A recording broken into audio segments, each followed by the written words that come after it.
Padre, te doy gracias por cada uno que está aquí buscando de ti, Señor. Señor, te ruego que tú alimentes a tu pueblo con tu palabra. Te ruego, Padre Santo, por cada uno de nosotros.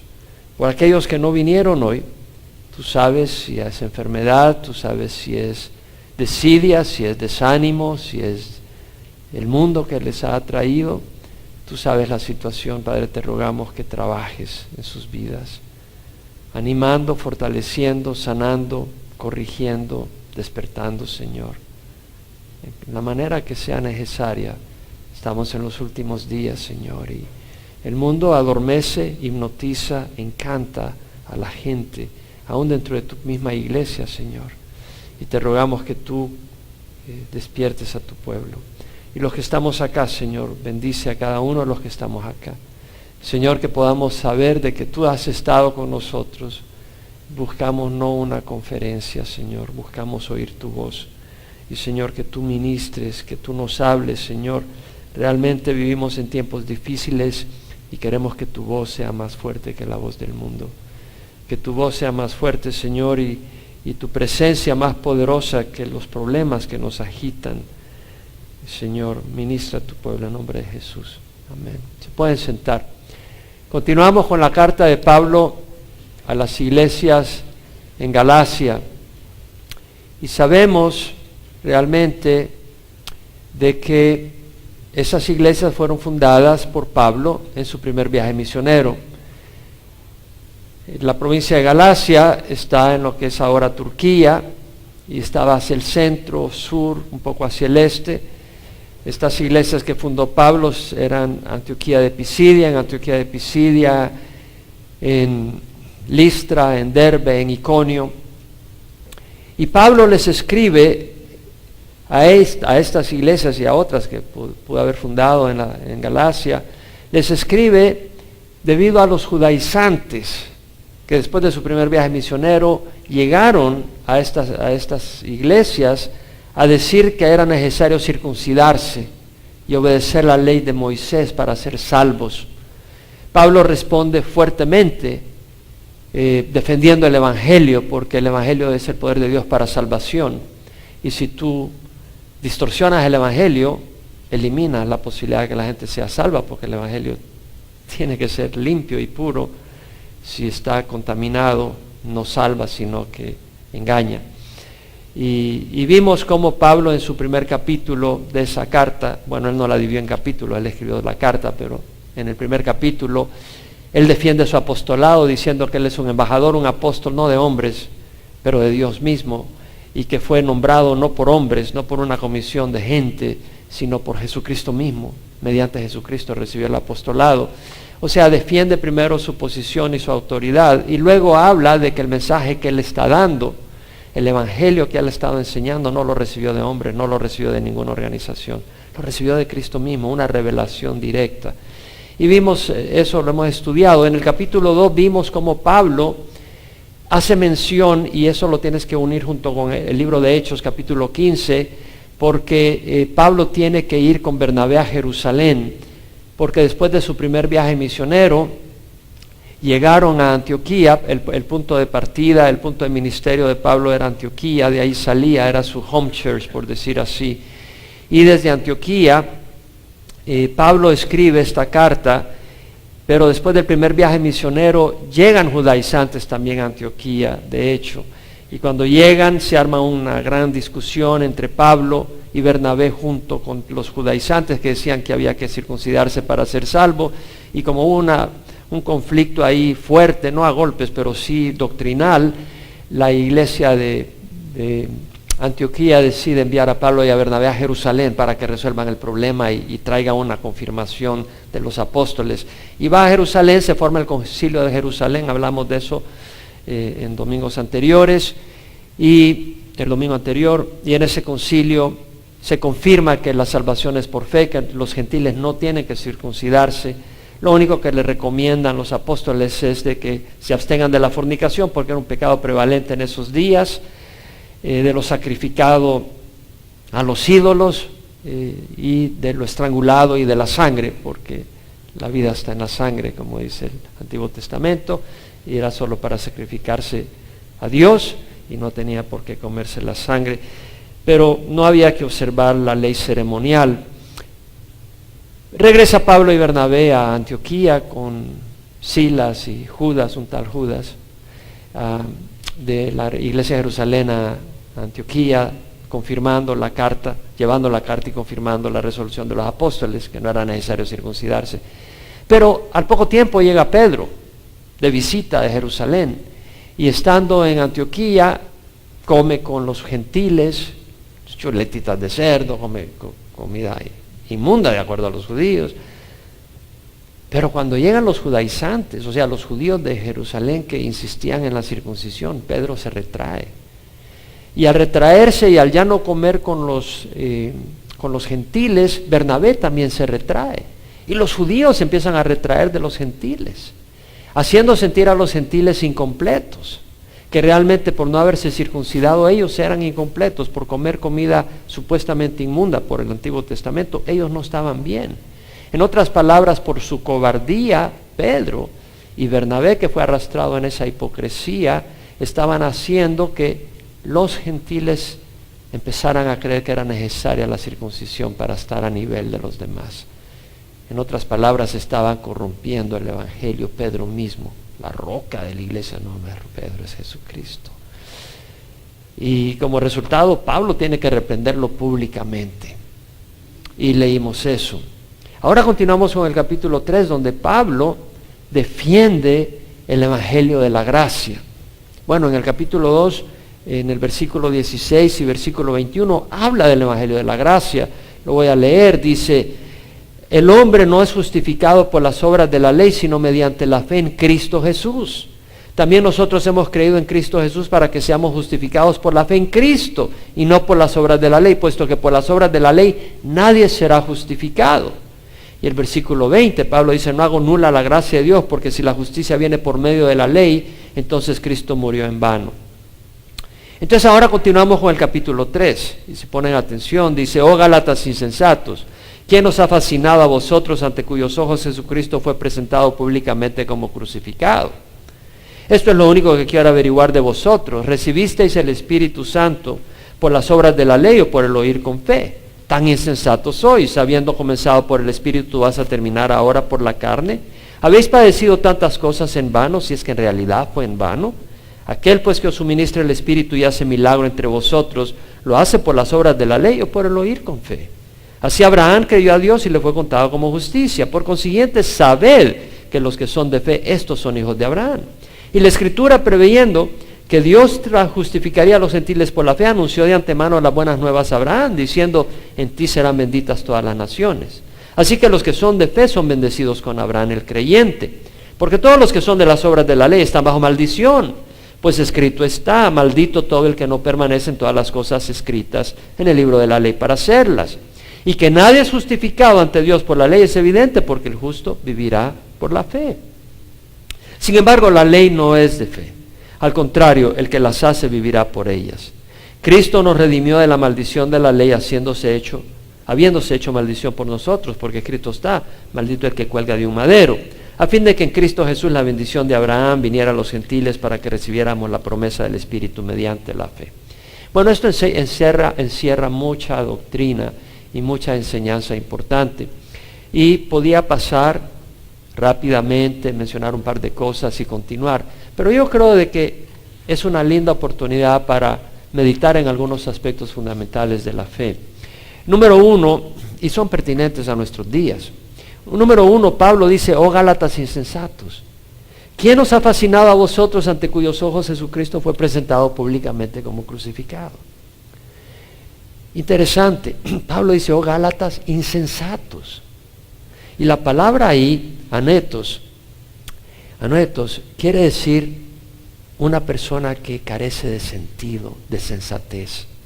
Una persona que no muestra entendimiento, que no muestra razonamiento, que está desatinado, que está sin sentido, alocado, tonto.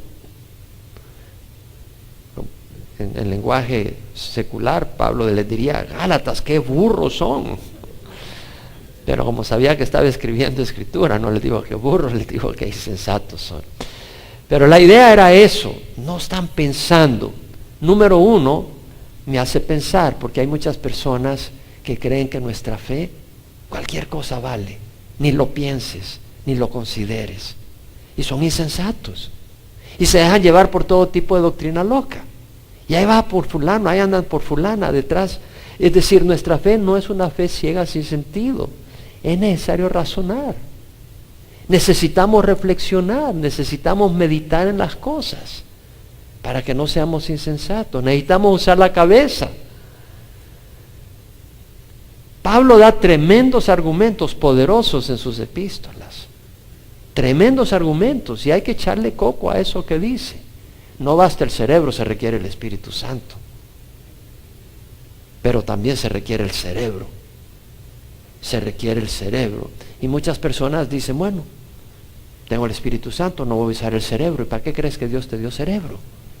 Para que lo uses también. Y tenemos que pensar, por supuesto, con la guía del Espíritu Santo a la luz de la revelación bíblica. Jesucristo, cuando le preguntaron cuál es el gran mandamiento de la ley, dijo: amarás al Señor tu Dios con todo tu corazón, con toda tu alma y con toda tu mente. O sea, tenemos que usar el cerebro. Y Pablo les dice: oh Gálatas insensatos, o sea, no están usando sensatez. Y le dice: ¿quién os ha fascinado a vosotros, ante cuyos ojos Jesucristo fue presentado públicamente como crucificado? Es decir, Jesucristo fue presentado públicamente como crucificado, no en una pantalla, no en un cuadro, pero Pablo, a través de su predicación, prácticamente estaba presentando en una manera palpable la crucifixión de Cristo, de manera que ellos podían darse cuenta.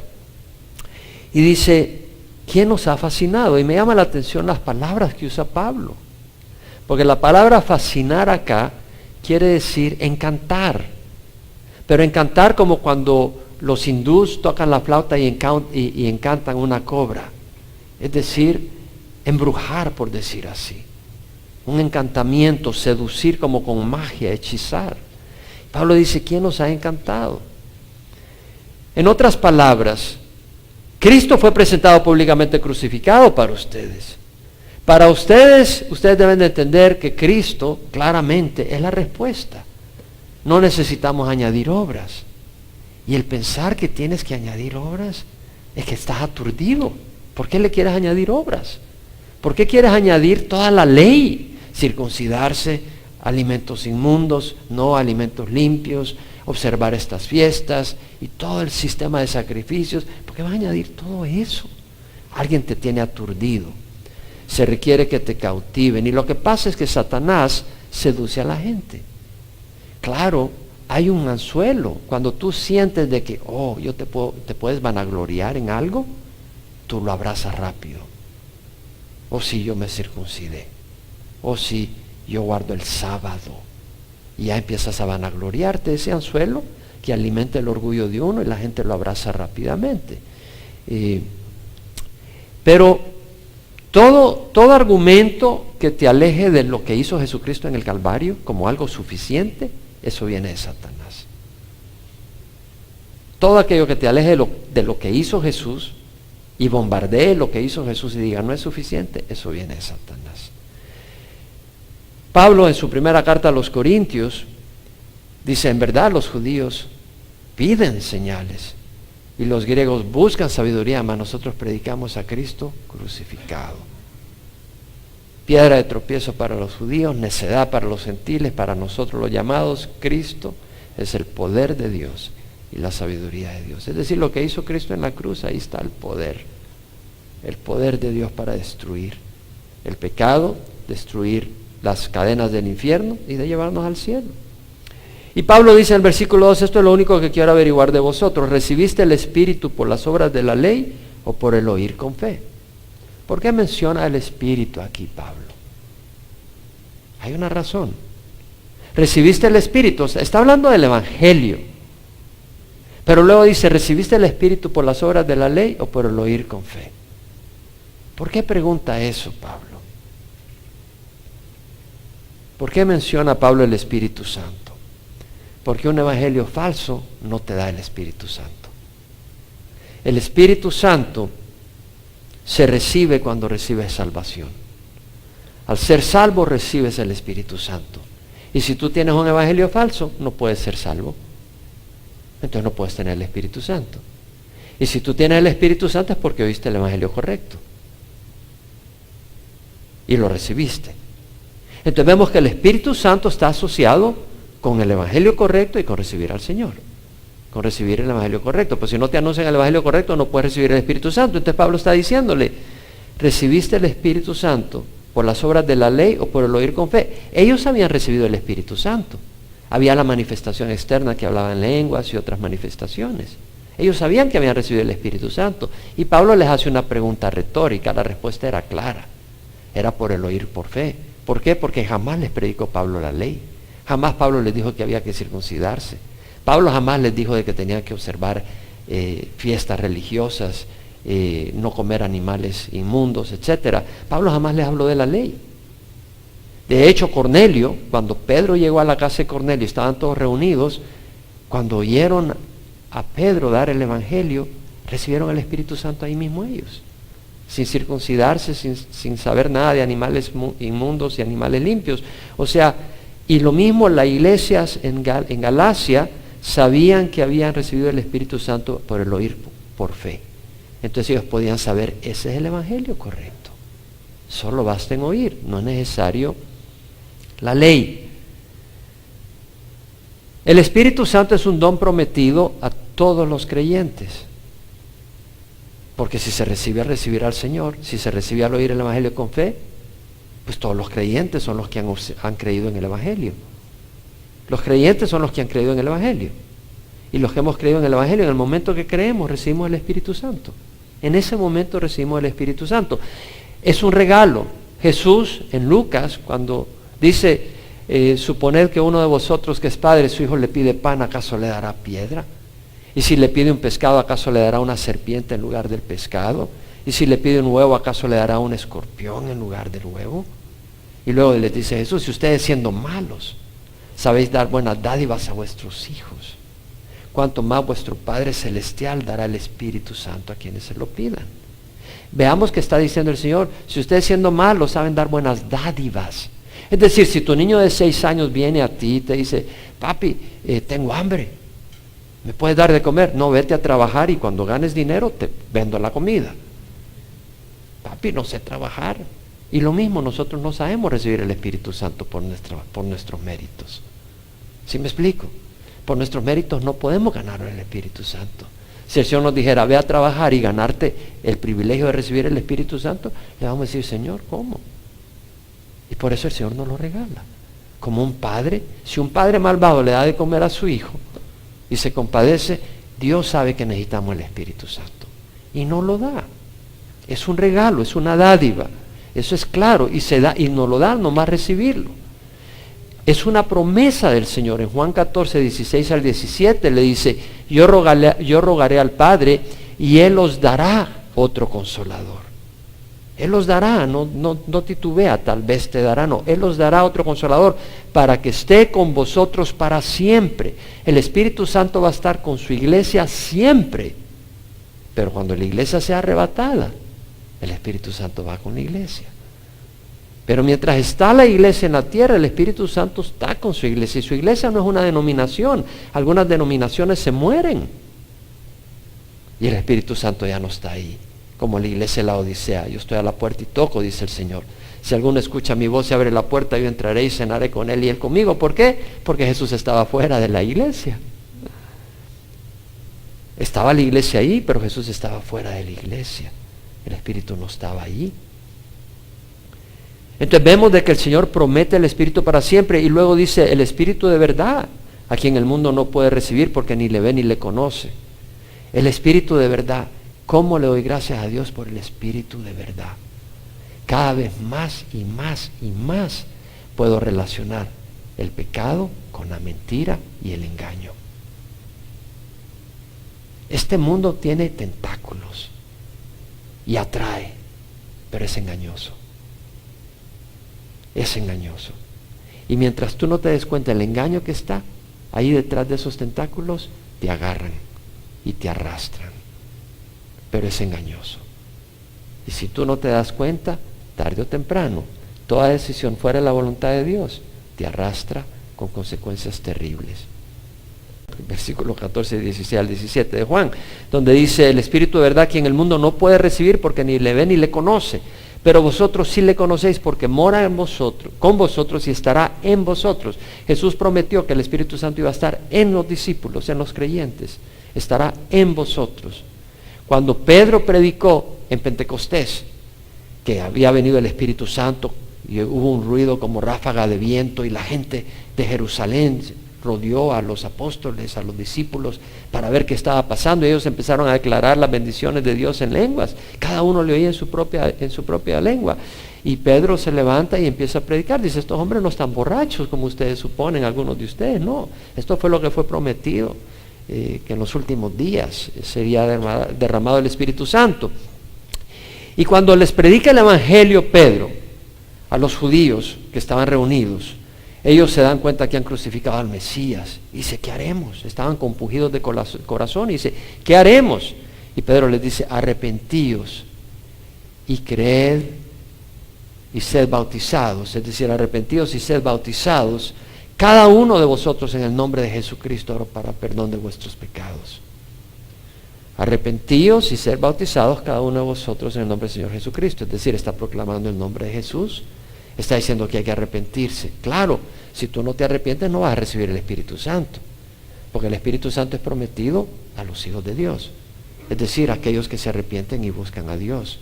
Entonces el Espíritu Santo es nacido de nuevo, o sea, tú naces de nuevo. Entonces Pedro les dice: arrepentíos y sed bautizados cada uno de vosotros en el nombre de Jesucristo para perdón de vuestros pecados y recibiréis el don del Espíritu Santo. Y luego dice: porque la promesa es para vosotros, para vuestros hijos, para los que están lejos, para tantos como el Señor nuestro Dios llame. Entonces vemos que es una promesa. Dios cumple sus promesas. Y la promesa es para ellos, para sus hijos y para los que están lejos, nosotros, para tantos como el Señor llame. Dios ha prometido el Espíritu Santo. Si tú has recibido a Cristo, tú tienes el Espíritu Santo. El Espíritu Santo te ha sellado.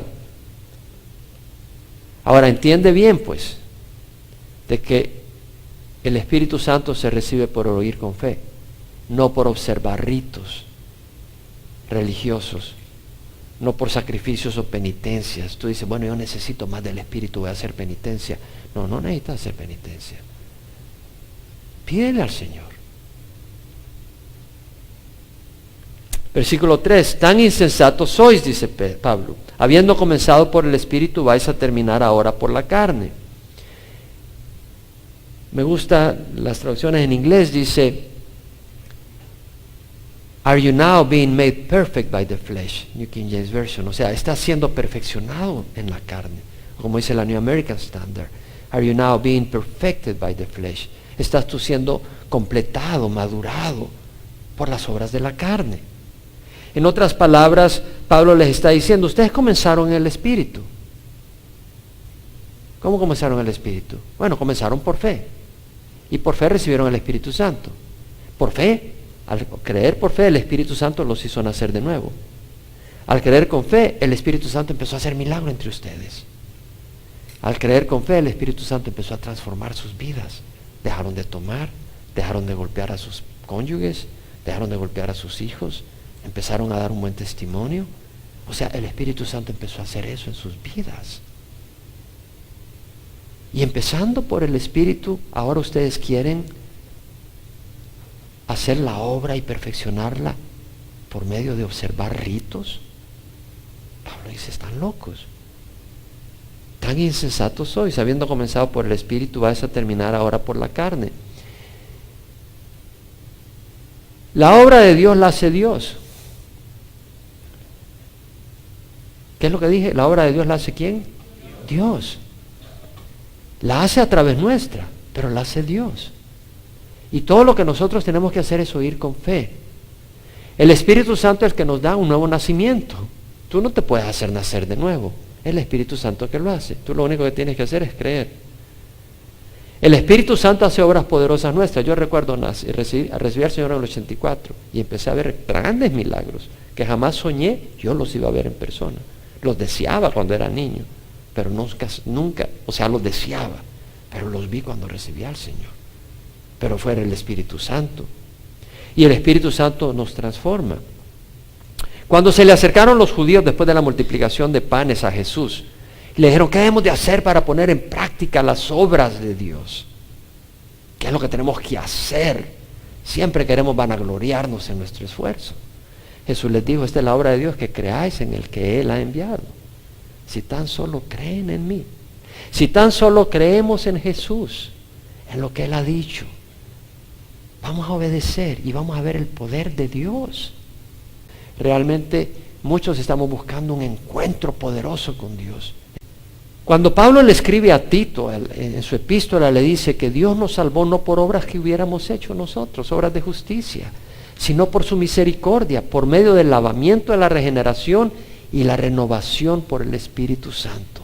Jesús le dijo a Nicodemo, es necesario que nazcas de agua y del Espíritu. El agua, nacemos del vientre de la madre. El Espíritu, Él es el que nos da ese nacimiento al creer.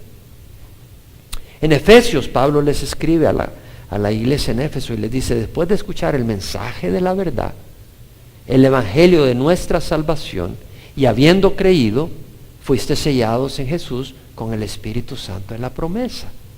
Al creer, al oír y creer, fuiste sellado, que nos es dado como garantía de nuestra herencia. El Espíritu Santo se nos da como una promesa, como un enganche, con miras a la redención de la posesión adquirida de Dios para el avance de su gloria. En 2 Corintios 3:18, Pablo habla de esa transformación que hace Dios en nuestras vidas. Cuando dice, todos nosotros, está hablando de los cristianos, con el rostro descubierto, mirando como en un espejo la gloria de Dios. O sea, a través de la palabra vemos al Señor. Estamos siendo transformados en la misma imagen de gloria en gloria, como por el Señor, el Espíritu. El Espíritu nos va transformando al meditar en la palabra de Dios. Por eso, ahí vemos personas que son transformadas y hay personas que quedan bebés hasta que mueren. Reciben al Señor, pero son bebés hasta que mueren. No hay una transformación. Caprichosos, malhumorados, ingratos, iguales, no cambian. ¿Por qué? Porque no leen la palabra de Dios, no la asimilan, no la maduran y el Espíritu no los transforma. Si tú no has recibido el Espíritu Santo es porque no eres salvo. Una de dos, o no has oído el Evangelio verdadero y tú crees que para ser salvo se requieren obras, o no has creído en el Evangelio verdadero, que con la fe en Cristo Jesús basta. En Romanos 8:9, Pablo dice, vosotros no estáis en la carne, sino en el Espíritu, si en verdad el Espíritu de Dios habita en vosotros. Pero si alguno no tiene el Espíritu de Cristo, el tal no es de Él. Si tú no tienes el Espíritu de Cristo, no eres de Dios. Vamos a Romanos 8. Vamos a tomar el tiempo. Versículo 9. Sin embargo, vosotros no estáis en la carne, sino en el Espíritu. Si en verdad, ¿qué quiere decir que no estáis en la carne, sino en el Espíritu? Acuérdate de estudiar el libro romano, lo estudiamos, fue una bendición. Es decir, no estás siendo guiado por la naturaleza pecadora, por los impulsos pecadores, sino por el Espíritu de Dios. Si en verdad el Espíritu de Dios habita en vosotros, si el Espíritu de Dios no habita en ti, tú no vas a ser guiado por el Espíritu Santo. Pero si alguno no tiene el Espíritu de Cristo, el tal no es de Él. Ahora, si Cristo está en vosotros, aunque el cuerpo esté muerto a causa del pecado, ¿qué quiere decir el cuerpo esté muerto a causa del pecado? Quiere decir de que el cuerpo, en sentido práctico, está muerto, no que se esté descomponiendo, pero que en el sentido de que tú dices, las pasiones que no son de Dios, no las obedezco. En otras palabras, en ese sentido está muerto. No le haces caso. No está gobernándote. Sin embargo, el Espíritu está vivo a causa de la justicia. Es decir, tenemos un Espíritu que está vivo, que tiene comunión con Dios. ¿Por qué? Hemos sido justificados por la sangre de Jesús. Pero si el Espíritu de aquel que resucitó a Jesucristo entre los muertos habita en vosotros, el mismo que resucitó a Cristo de Jesús de entre los muertos también dará vida a vuestros cuerpos mortales por medio de ese Espíritu que habita en vosotros. Es decir, ese Espíritu que habita en nosotros un día nos va a resucitar. Eso es lo que dice. Ahora, hermanos, dice, somos deudores no a la carne para vivir conforme a la carne. Es decir, Pablo dice, no puedes vivir conforme a la naturaleza pecadora. Mira lo que dice ahora. Si vivís conforme a la carne, habréis de morir. O sea, si tú te dejas guiar por las pasiones carnales, vas a morir. Pero si por el Espíritu hacéis morir las obras de la carne, viviréis. O sea, si tú te dejas guiar por el Espíritu y obedeces al Espíritu, vas a vivir. Porque los que son guiados por el Espíritu de Dios, los tales son hijos de Dios.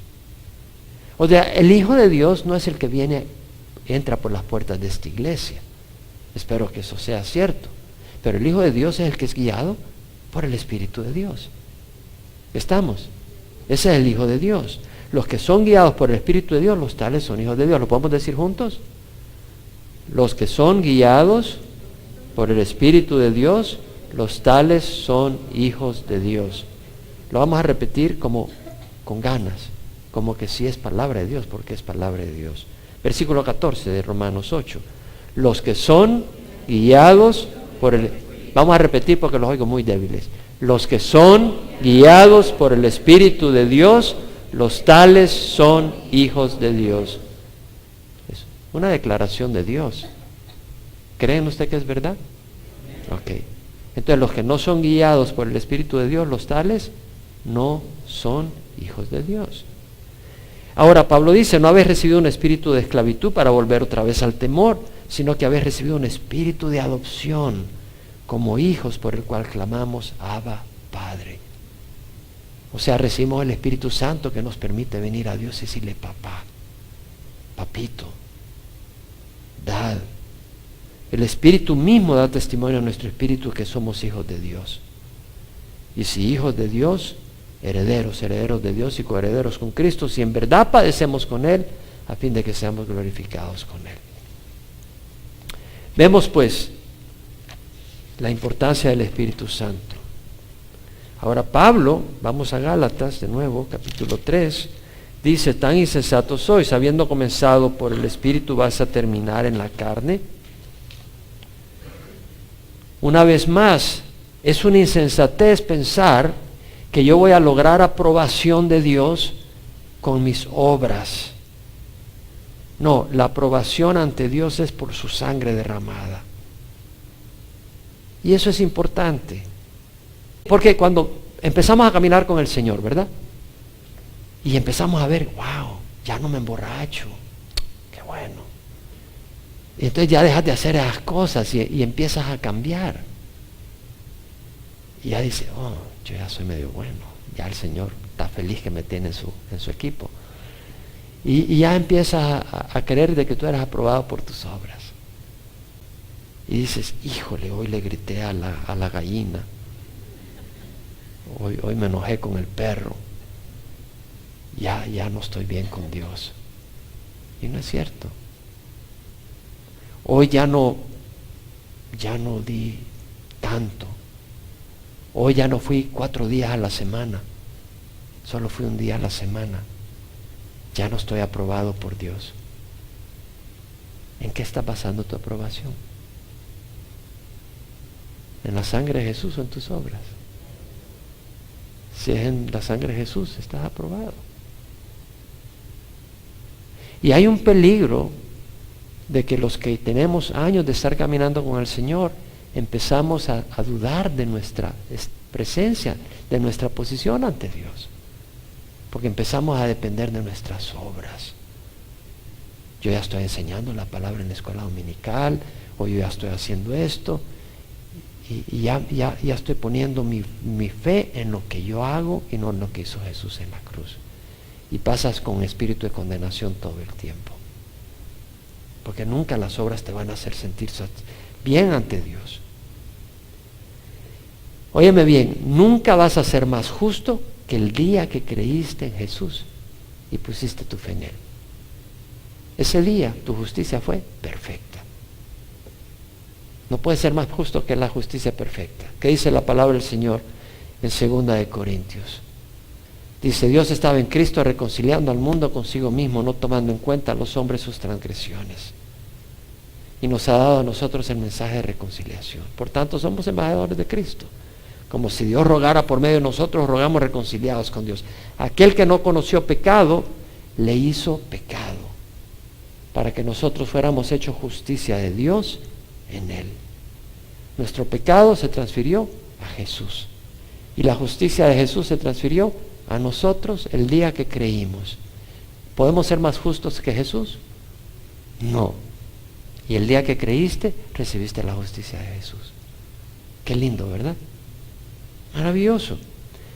Entonces, si hemos comenzado por el Espíritu, vamos a terminar por la carne. Y en la obra de Dios. Muchos empezamos dependiendo 100% en la obra de Dios.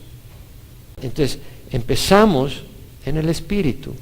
Y tenemos que tener cuidado de continuar en el Espíritu. Grandes movimientos de Dios empiezan en el Espíritu. Pero muchos, habiendo comenzado en el Espíritu, dependiendo 100% de Dios, en el Espíritu Santo y su palabra, empiezan a perfeccionar y a extender la obra de Dios en la carne.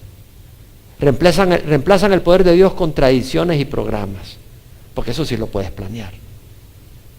Ponen la fe en programas y métodos. Pones miradas en estrategias tomadas del mundo de negocios.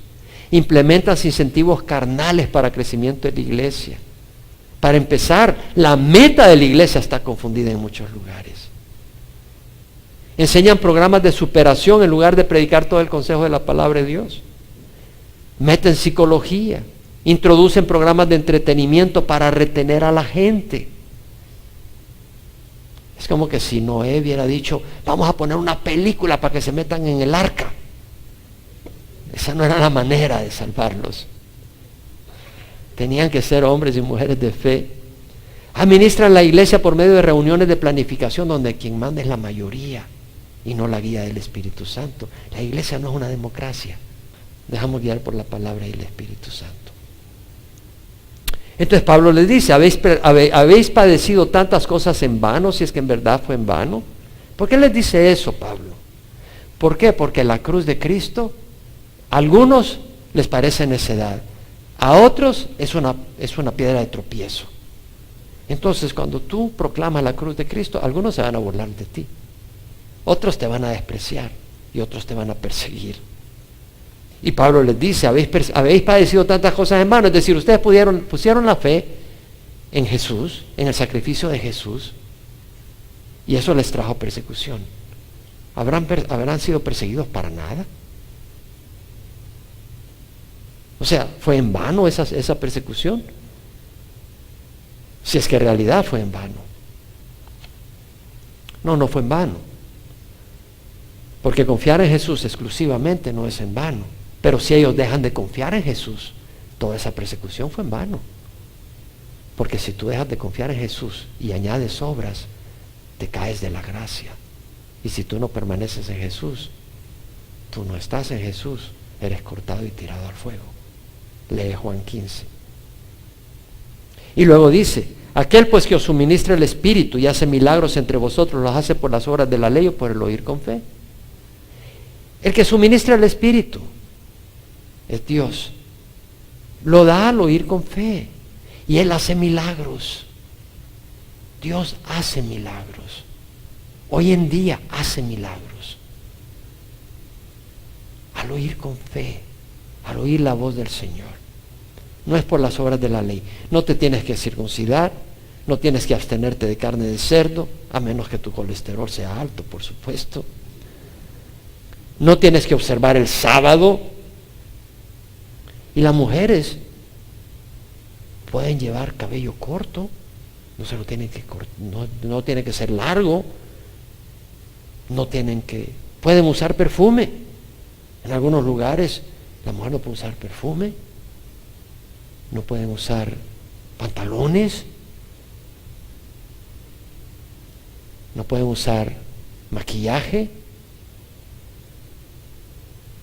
no pueden usar joyas. Es decir, esas cosas no van a hacer que tú seas más espiritual. Esas cosas no van a hacer que el Espíritu Santo entonces descienda sobre ti. ¿Sí me explico? Qué bonito que podemos decir, lléname Espíritu Santo. Ya, por fe. Así de sencillo, una fe de niño. Ya.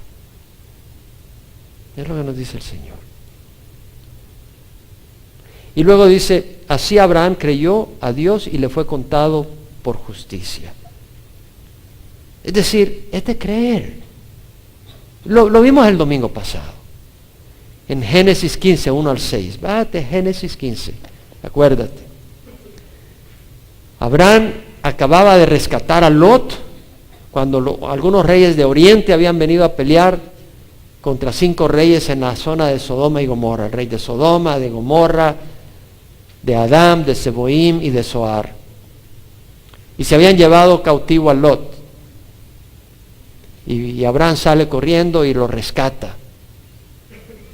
Y después de ese evento, en el capítulo 15 de Génesis, el Señor se le aparece y le dice, Abraham, le dice, no temas, Abraham, yo soy un escudo para ti, tu recompensa será muy grande. O sea, de entradita le promete bendición. Y Abraham dice, oh Señor Dios, ¿qué me darás? Pues, o sea, Abraham le dice, bueno, me estás hablando de recompensa, hablemos, negociemos. No me has dado un hijo para empezar. O sea, ¿qué me darás puesto que yo estoy sin hijos? Hint, hint. O sea, piénsala, Señor. El heredero de mi casa es Eliezer de Damasco. Dijo además Abraham, he aquí, no me has dado descendencia, y uno nacido en mi casa es mi heredero. Pero he aquí que la palabra de Jehová vino a él diciendo, tu heredero no será este, sino uno que saldrá de tus entrañas, él será tu heredero. Y el Señor lo llevó afuera y le dijo, mira el cielo y cuenta las estrellas si te es posible contarlas. Y le dijo, así será tu descendencia. Y Abraham creyó en el Señor y se le reconoció por justicia. El Señor lo declaró justo, simplemente por creer. Mencionaba con alguien que a veces el enemigo te ataca y te golpea, pero se nos olvida que Dios está por nosotros. Tiene que ocurrir, tiene que venir ataques. Cuando no estás sirviendo al Señor ya estás en el suelo. Y cuando estás sirviendo vas a tener ataques. El pueblo de Israel tuvo que pelear cuando entró a la tierra prometida. Es decir, hay luchas, hay ataques. A veces pensamos en el enemigo y no en el Dios que está a nuestro favor. Y debemos de pensar en el Dios que está a nuestro favor. Debemos de creer en el Señor. Abraham fue declarado justo antes de la circuncisión. Puede ver en Génesis 17, versículo 7. El Señor le dice a Abraham, estableceré mi pacto contigo y con tu descendencia después de ti, por todas sus generaciones, por pacto eterno, de ser Dios tuyo y de toda tu descendencia después de ti, y te daré a ti y a tu descendencia después de ti la tierra de tus peregrinaciones, toda la tierra de Canaán como posesión perpetua, y yo seré su Dios. Y luego dice, tú pues guardarás mi pacto, tú y tu descendencia después de ti por sus generaciones. Este es mi pacto que guardaréis entre yo y vosotros y tu descendencia. Todo varón de entre vosotros será circuncidado. Será circuncidado en la carne de vuestro prepucio, y esta será la señal de mi pacto con vosotros. Era una señal, era lo mencionábamos. Abraham se circuncidó porque creía en Dios. Él no se circuncidó para ser justo, él se circuncidó porque era un hombre de fe y le obedecía al Señor. Decíamos que es como el médico que se pone la bata de doctor. El que te ponga la bata de doctor no te hace médico. Tú te pones la bata de doctor si eres médico. ¿Sí me explico? De la misma manera, la circuncisión era un pacto que Dios le dio a Abraham, que mostraba que ellos eran hombres de fe y que eran justos por su fe. Entonces la circuncisión no los convirtió en justos. Entonces en versículo 7 de Gálatas 3, Pablo dice, por consiguiente sabed que los que son de fe, estos son hijos de Abraham. ¡Qué maravilloso! Los que son de fe son hijos de Abraham. Es decir, a veces un hijo puede tener la apariencia física de su padre, pero tal vez su padre es un hombre noble, amable, afectuoso, respetuoso, y tal vez el hijo le sale, parece bestia salvaje, relincha, grita, hace de todo, se anda metiendo en pleitos, nada de parecido. Y a veces, tal vez un hijo no tiene nada de apariencia física a su papá, pero es un duplicado en el carácter de su papá. Y cuando está hablando acá el Señor y dice, los que son de fe, estos son hijos de Abraham, realmente el que es hijo de Abraham lo es en su corazón, que es un hombre que cree en Dios y camina en obediencia a Dios. Los creyentes somos declarados hijos de Abraham. Y eso es algo muy lindo. Porque dice la Escritura, previendo que Dios justificaría a los gentiles por la fe, anunció de antemano las buenas nuevas a Abraham, diciendo: en ti serán benditas todas las naciones. O sea que Dios profetizó que a través de Abraham serían benditas todas las naciones. ¿Cuándo ocurrió eso? Génesis 12. ¿Se acuerdan de Génesis 12? Pueden ir, ver Génesis 12, versículo 1 en adelante, donde el Dios se le aparece a Abraham y le dice: deja tu tierra, vete de tu tierra, entre tus parientes, de la casa de tu padre, a la tierra que yo te mostraré. Vete de tu tierra, entre tus parientes, de la casa de tu padre, a la tierra que yo te mostraré, y haré de ti una nación grande, y te bendeciré, y engrandeceré tu nombre, y serás bendición, y bendeciré a los que te bendigan, y al que te maldiga maldeciré, y en ti serán benditas todas las naciones de la tierra. Dios le dijo a Abraham que en él iban a ser benditas todas las naciones de la tierra, por dos razones. Una, porque Abraham mostró cómo es la justificación. Es por fe. Al creer Abraham la promesa de Dios, él fue declarado justo. Entonces, Abraham fue el padre de la fe que nos muestra cómo ser salvos. Es por fe. Y segundo, de Abraham vino el Salvador del mundo. Porque si el Salvador del mundo, si Jesús nos encarna y muere en la cruz, ¿dónde está el pago por nuestros pecados? Entonces Abraham vino a ser el instrumento de bendición a todas las naciones. En ti serán benditas todas las naciones.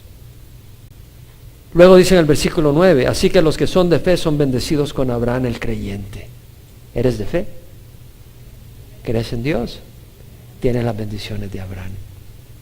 En Génesis 22, cuando Abraham iba a sacrificar a Isaac, el Señor lo para, le dice: no me has retenido a tu hijo, te voy a bendecir. Te voy a bendecir tanto que ni vas a poder aguantar de la emoción. Y le dice: tu descendencia poseerá las puertas de tus enemigos. ¿Qué le dijo Jesús a los apóstoles? Y las puertas del Hades no prevalecerán sobre su iglesia. Esa promesa fue para la iglesia. Las puertas del Hades no prevalecerán sobre ella, dijo Jesús. ¿Qué dijo Jesús en Romanos 8:31? Si Dios por nosotros, ¿quién contra nosotros? Contra Abraham nadie pudo, y contra nosotros realmente Satanás no puede. A menos que tú le abras la puerta de la duda a Dios y lo dejes entrar, te va a dar una buena zamaqueada, porque Él te odia. Y si tú crees la mentira y crees el engaño y le abres la puerta, pues te vas a maquiar, te vas a arandear todo. Y vas a aprender a no abrirle la puerta al enemigo. Versículo 10, porque todos los que son de las obras de la ley están bajo maldición. Porque escrito está: maldito todo el que no permanece en todas las cosas escritas en el libro de la ley para hacerlas. Esto es importante. Todos los que son de las obras de la ley están bajo maldición. ¿Tú quieres ser aceptado por tus obras? Maldito eres. Wow. Sencillo. ¿Por qué? Mira lo que dice. Escrito está: maldito todo el que no permanece en todas las obras, todas las cosas escritas. Tú dices: hoy me porté bien, pero ayer, ¿qué, mi amigo? Ayer no te aguantó ni el chucho. Si tú guardas la ley en Estados Unidos todo el tiempo y un día mataste a tu vecino, no, a mí nada, preso vas. Si violas la ley una vez, preso. En Deuteronomio 5:29 dice: dice el Señor, si ellos tuvieran tal corazón que me temieran y guardaran siempre todos mis mandamientos para que les fuera bien. Hay que guardar siempre todos los mandamientos. Deuteronomio 11:26 al 28 dice el Señor: aquí hoy pongo delante de vosotros una bendición y una maldición. La bendición si escuchar los mandamientos de Jehová vuestro Dios que os ordeno hoy. Y la maldición si no escuchar los mandamientos de Jehová vuestro Dios, sino que os apartáis del camino. ¿Quién de nosotros no se ha apartado alguna vez del camino? Maldición. Deuteronomio 27:26 dice: maldito el que no confirme las palabras de esta ley poniéndolas por obra. Si buscas ser justificado por la ley, tienes que cumplirla toda. No solo la circuncisión. Si vas a cumplir la circuncisión, deja de comer cueritos, que además ni te convienen los cueritos, ¿verdad? Morir de colesterol. Pero tienes que comer animales limpios, tienes que reunirte el sábado, sacrificios, ofrendas. ¿Y tú crees que la ley solo es la ley ceremonial? Tienes que cumplir la ley moral, mi amigo. La ley moral no es menos que la ley ceremonial. Y Santiago dijo: cualquiera que guarda toda la ley pero tropieza en un punto se ha hecho culpable de todos. Pues el que dijo no cometas adulterio, dijo no mates. Ahora bien, si tú no cometes adulterio pero matas, te has convertido en transgresor de la ley. Te hago una pregunta: ¿cuántas leyes había recibido Adán y Eva? ¿Cuántas leyes? ¿Cuántas? Una: no coman del árbol del conocimiento del bien y el mal, porque el día que coman morirán. ¿Cuántas veces tuvieron que desobedecer? Una vez. ¿Y qué les tocó? Muerte y maldición. Así de sencillo. La ley, con una vez que la violas, se acabó. Y nadie de nosotros es libre de no haber violado la ley. Más de una vez, un puño de veces. Entonces dice el Señor a través de Pablo que nadie es justificado ante Dios por la ley, es evidente, porque el justo vivirá por la fe. Nadie va a ser justificado por las obras de la ley. En Romanos 3:20 dice: por las obras de la ley ningún ser humano será justificado delante de Dios, pues por medio de la ley viene el conocimiento del pecado. ¿Qué es lo que te muestra la ley? Ah, qué bueno eres. No, la ley que muestra, que sinvergüenza. No, ustedes no son sinvergüenza, pero qué malo eres.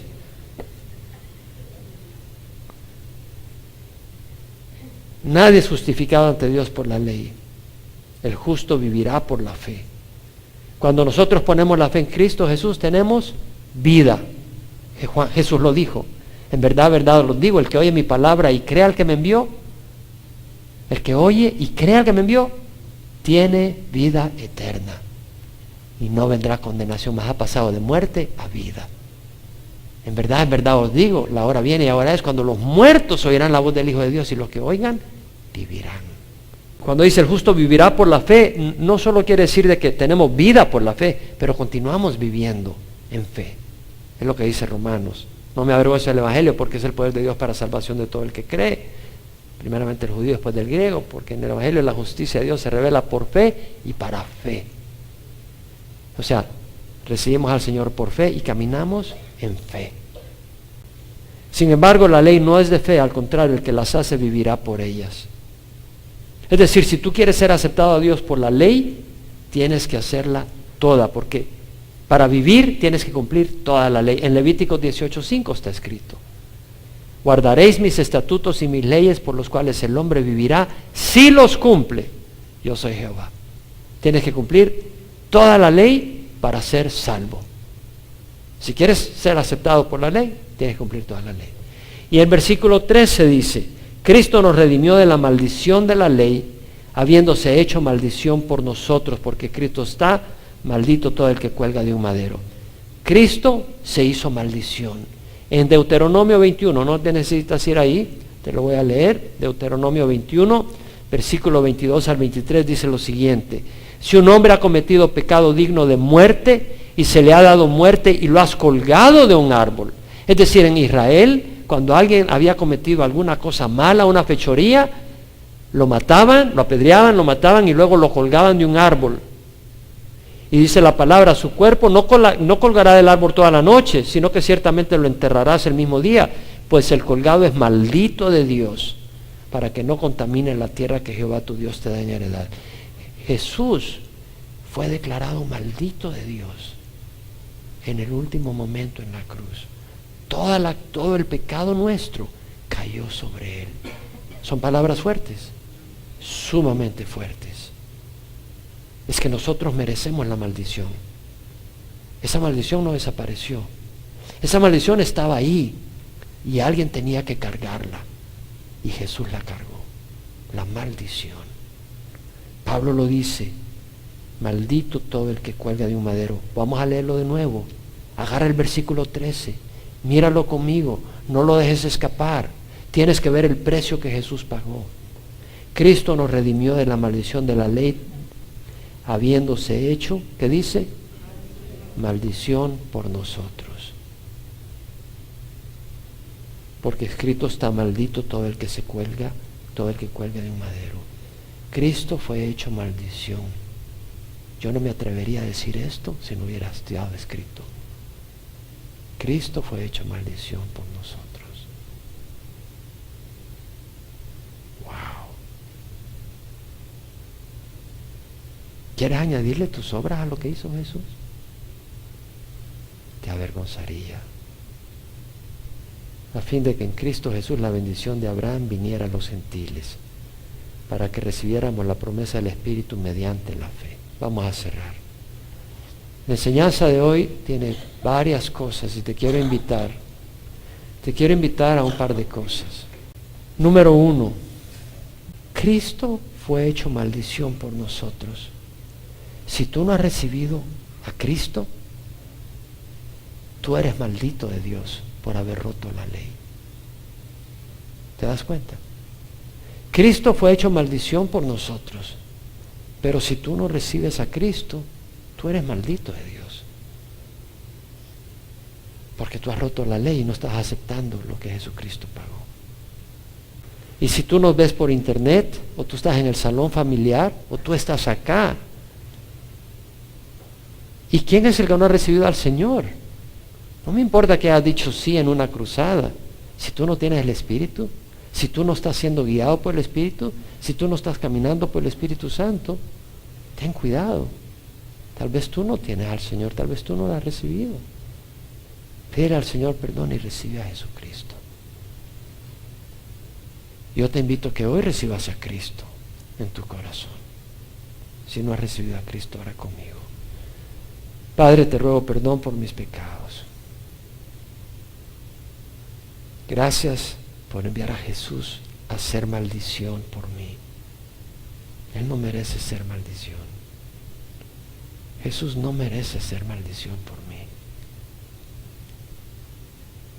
Gracias por ese gran amor, Señor. Te recibo, Señor. Yo quiero que tú guíes mi vida.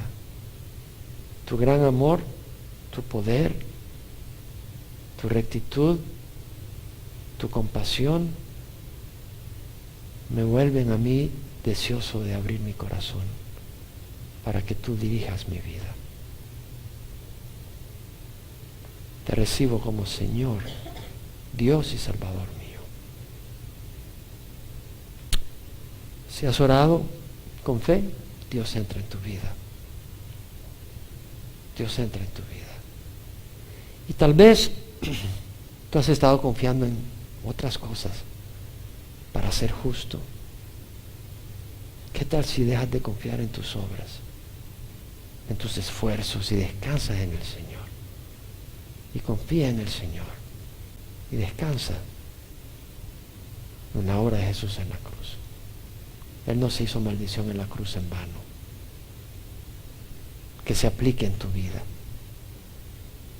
Acepta la salvación del Señor.